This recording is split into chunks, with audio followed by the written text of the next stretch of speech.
अस्सलाम वालेकुम एवरीवन, मैं हूं मोहम्मद तलहा। आप लोग देख रहे हैं तलहास फेस एकेडमी। सो बच्चों, आज की जो वीडियो है इसमें हम लोग किरचॉफ लॉज को ही फर्दर जो है वो स्टडी करेंगे। इससे पहले हम लोग किरचॉफ लॉज को स्टडी कर चुके हैं, दोनों लॉज को। अगर आपने वो वीडियो नहीं देखी तो ज़रूर देखिए, तब इस वीडियो को आप जो है वो अच्छे तरीके से समझ पाएंगे। तो आज की जो वीडियो है वो है कि हम किरचॉफ लॉज जो हैं, जो फर्स्ट रूल है, सेकेंड रूल है, उसको अप्लाई करेंगे और स्टडी करेंगे कॉम्बिनेशन ऑफ रजिस्टर्स। और दो किस्म के कॉम्बिनेशन ऑफ रजिस्टर्स हैं, series combination and parallel combination. और फिर in the end formula derive करेंगे for equivalent resistance in both cases, series and parallel combination. तो अगर हम अपनी बात को शुरू करते हैं विद सीरीज कॉम्बिनेशन, तो हम देखते हैं सीरीज का मतलब क्या है। सीरीज का मतलब यह है कि जो दोनों रजिस्टर्स हैं उनके एक एक सिरे जो है वो आपस में जुड़े हुए हैं।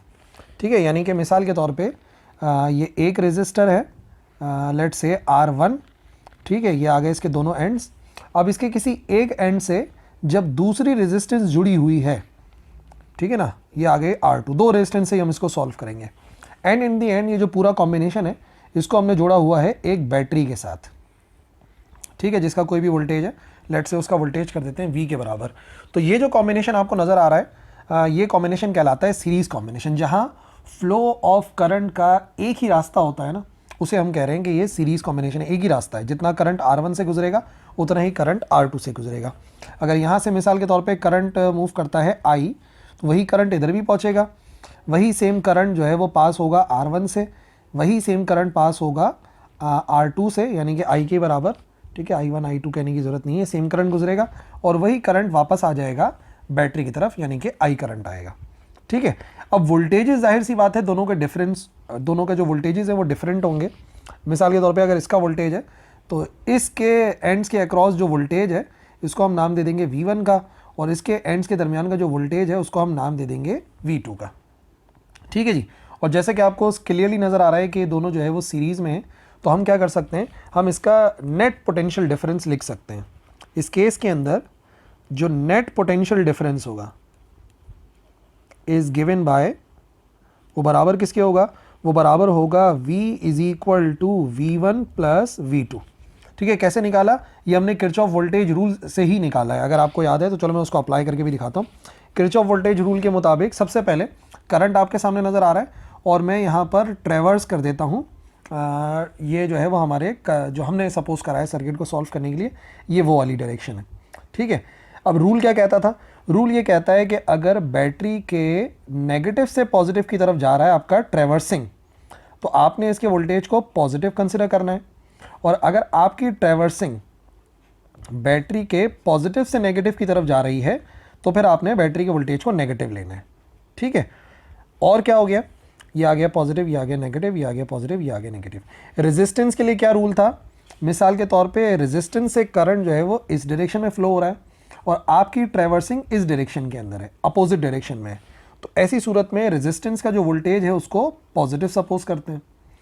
इसी तरीके से अगर एक रेजिस्टेंस है, उससे पास होने वाला करंट इस डायरेक्शन में है, इससे पास होने वाला करंट इस डायरेक्शन में है और आप भी ट्रैवर्स इसी तरफ कर रहे हैं, तो ऐसी सूरत में जो वोल्टेज होता है रेजिस्टेंस का उसको नेगेटिव सपोज किया जाता है।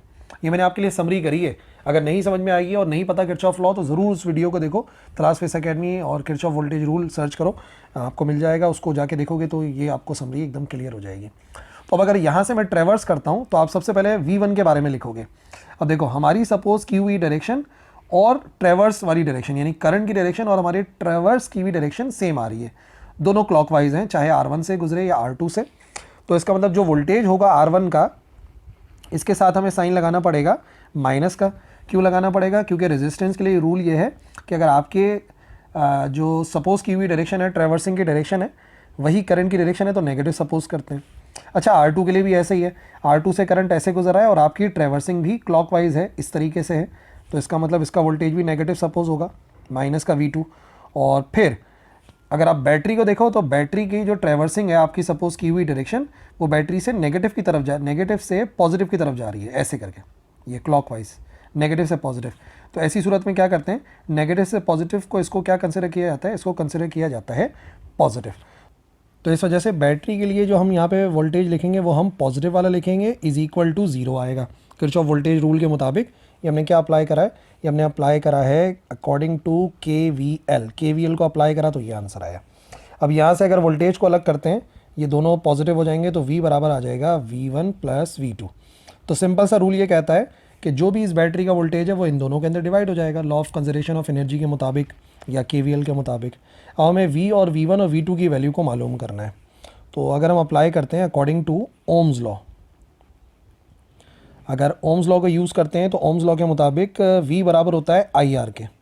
अगर V बराबर होता है IR के देन V1 किसके बराबर आ जाएगा, V1 बराबर आएगा, देखो पहले वाली रेजिस्टेंस से करंट कितना गुजर रहा है, करंट गुजर रहा है I के बराबर और रेजिस्टेंस है R1। ठीक है, इसी तरीके से अगर V2 की वैल्यू को निकालना है तो रेजिस्टेंस जो है वो R2 है और करंट वही I गुजर रहा है। तो इसका मतलब V1 आ गया IR1 के बराबर, V2 आ गया IR2 के बराबर। इन तीनों वैल्यूज़ को अगर पुट करते हैं इक्वेशन 1 में, पुटिंग इन इक्वेशन 1, तो देखो V की जगह पे क्या आना चाहिए, V की जगह पे आना चाहिए IR, V की जगह पे आना चाहिए IR, V1 की जगह पर आना चाहिए IR1, V2 की जगह पे आना चाहिए IR2। तो आपको नज़र आ रहा है कि I कॉमन है, करंट तो कॉमन है, इसको हमने कॉमन लिया, यहाँ पे आ गया R1 प्लस R2 और यहाँ पे लिखा हुआ है IR। I से I कैंसिल हो गया तो इसका मतलब रेजिस्टेंस का आंसर हमारे पास आ गया R is equal to R1 plus R2। ठीक है, अगर ये R1 और R2 है तो अगर मिसाल तौर पे 3 रेजिस्टेंस होंगी तो तीसरा भी सीधे सीधा ऐड कर देंगे। तो अगर इसी फॉर्मूले को मैं n रेजिस्टेंस के लिए लिखता हूँ, for n number of resistors, resistors जो है वो n नंबर हैं, तो ऐसी सूरत में क्या होगा, ऐसी सूरत में हम लिखेंगे जो टोटल रेजिस्टेंस है वो एक्चुअली बराबर आती है R1 plus R2 plus R3 plus R4 R5 और ये कहाँ तक चलती है, चलती है Rn तक। इसका मतलब ये हुआ कि जब भी कॉम्बिनेशन सीरीज़ कॉम्बिनेशन होता है तो आपने क्या करना होता है, आपने रेजिस्टेंस को सीधा सीधा ऐड करना होता है। ठीक है, उसके बाद जो हमें रेजिस्टेंस स्टडी करनी है सेकंड वाले पार्ट में, तो वो हो सकता है कि रेजिस्टर्स जो है वो पैरेलल हैं। तो हम सपोज कर लेते हैं जो रेजिस्टर्स हैं इन पैरेलल हैं, पहले सीरीज़ में स्टडी करा था, अभी पैरेलल में स्टडी कर लेते हैं। तो उसी तरीके से दो रेजिस्टर्स को सपोज कर लेते हैं।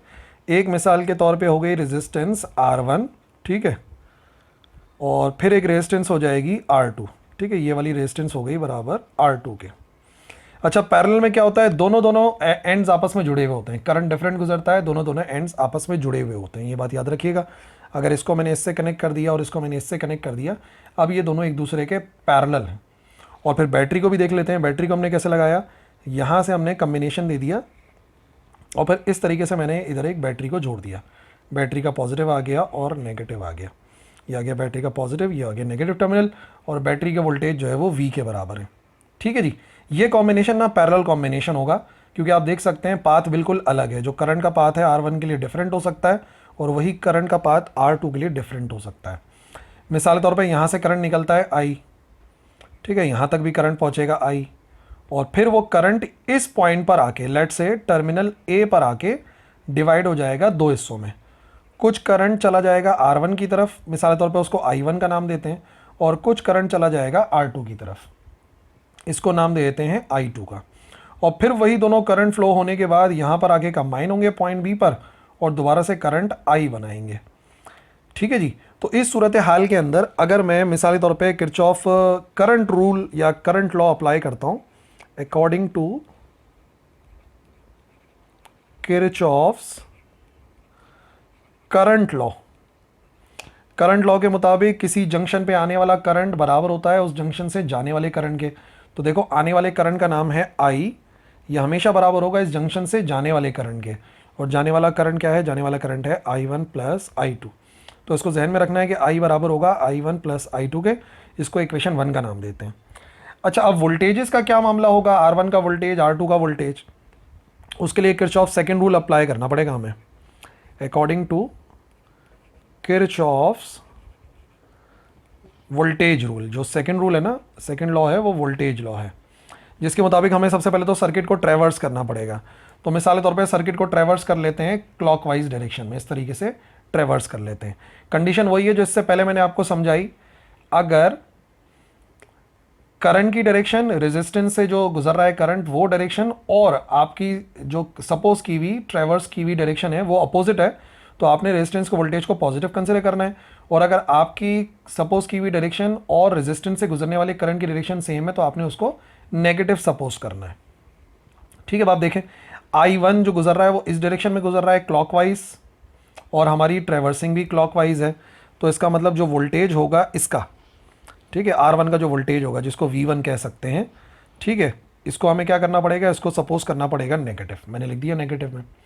अच्छा, अगर इधर से देखो R2 से, तो R2 का करंट A से B की तरफ जा रहा है ना, लेफ्ट टू राइट जा रहा है, जबकि ट्रेवर्सिंग जो है वो राइट टू लेफ्ट है, अपोजिट है। अपोजिट है तो यहाँ पे क्या लिखना पड़ेगा, प्लस का V2 लिखना पड़ेगा।